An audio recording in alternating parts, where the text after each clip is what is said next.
আমি একটা মেয়ে হয়ে বলতেছি, ছেলেরা আসলেই অনেক বেশি ভালোবাসে। কেউ মানুক বা না মানুক, আমি এই কথাটা মানি। এটা একটা আপুর গল্প। আপু আমাকে বলছিল, আমি যখন ইন্টার ফার্স্ট ইয়ারে পড়ি, একটা ছেলে আমার পিছনে সব সময় ঘুরঘুর করতো। আমি যেখানেই যেতাম ও ঠিক আমার পিছনেই থাকতো। আমরা একই মহল্লাতে থাকতাম। সেই ছোটবেলা থেকে আমি ওকে দেখতেছি। একটু জেদি, তবে কোনো মিথ্যা নেই ওর ভিতরে। ফলচাতুরি এসব কিছুই বুঝে না, আর অনেক চাপা স্বভাবের একজন মানুষ। কষ্ট হলেও মুখ থেকে কোনো কথা বের করে না। ওই যে একটা কথা আছে না, বুক ফাটে তো মুখ ফোটে না। এমনকি আমি যখন ওকে দাঁড় করাই বলতাম, কিছু বলবেন, ও বলতো না কিছু না। একদিন আমিও ওকে প্রপোজ করলাম আর বললাম, আপনাকে দিয়ে কিছু হবে না, আমি সারাটা জীবন আপনার সাথে থাকতে চাই, আপনার বউ হতে চাই আমি। কখনো দূরে সরাই দিবেন না তো? জীবনে যা কিছুই হয়ে যাক, আপনি আমার পাশে থাকবেন, কখনো আমাকে একা ফেলে যাবেন না। যদি এই ওয়াদা করতে পারে তাহলে আমি রিলেশন করব। ও অনার্স ফার্স্ট ইয়ারে পড়ে। ও বলল, জীবনে যা কিছুই হয়ে যাক, আমি তোমাকে কখনো ছাড়বো না।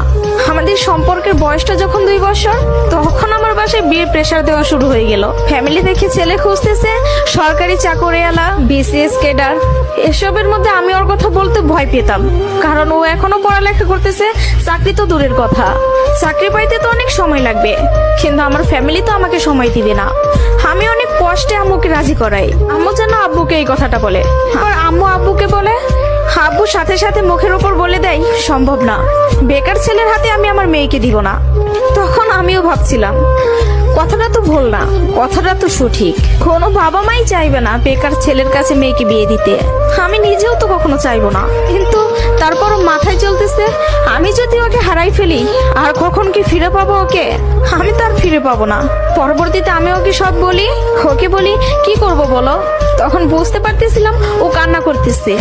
ও আমাকে বলে, আম্মু ডাকতেছে, জাস্ট একটা মিনিট, আমি আম্মুর কথাটা শুনে আসি।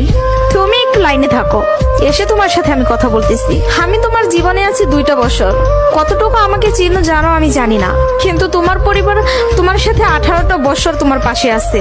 আমি কখনো বলবো না যে তুমি তাদের ছেড়ে আমার কাছে চলে আসো। আমি জানি না আমার বাসায় থেকে মেনে নিবে কিনা। পড়ালেখা শেষ করতে করতে আরো 2টা বছর লেগে যাবে, কবে চাকরি পাবো সেটারও তো কোনো ঠিক নাই। আমি যদি তোমাকে ভালো না রাখতে পারি, আমি তো নিজেকে কখনো মাফ করতে পারবো না। আমার কাছে তোমার হাসিটা অনেক দামি।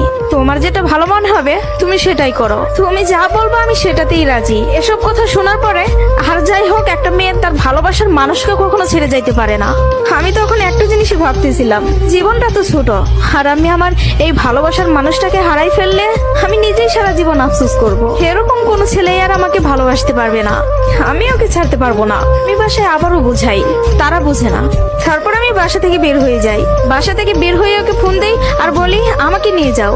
ও তাড়াহুড়া করে বাড়ি থেকে চলে আসলো। আমি বললাম, আমি তোমাকে বিয়ে করব। ও আমাকে বলে, আমি বলছি না তোমাকে, তুমি যা বলবো আমি তাতেই রাজি আছি। তবে একটা কথা, আমার সাথে থেকে যদি 3 বেলার 1 বেলা খেয়ে থাকতে হয়, পারবা? তার জন্য আমি সবকিছু ছেড়ে আসলাম, তার জন্য আমি সবই করতে পারবো। বিয়ের পরে ওর বাসায় থেকে ফোন দেয়, বলে বাসায় আয়। তারপর ওর বাসায় থেকে মেনে নিল। তার কিছুদিন পর আমার বাসায় থেকেও মেনে নিল। ভালোবাসার জায়গা থেকে যদি বলি, প্রিয় মানুষটাকে নিজের করে পাওয়ার মধ্যে অন্যরকম একটা সুখ কাজ করে, যে সুখটা কখনোই টাকা দিয়ে কেনা যাবে না। আর যদি বলি প্রিয় মানুষটার কথা, আমি ভুল মানুষকে ভালোবাসি নাই, আমার মানুষটা সঠিক ছিল। সেই মানুষটা আমাকে বিন্দু পরিমাণে কষ্ট দেয় নাই। আমি সবসময় একটা কথা বলি, ভালোবাসা সুন্দর যদি মানুষটা সঠিক হয়।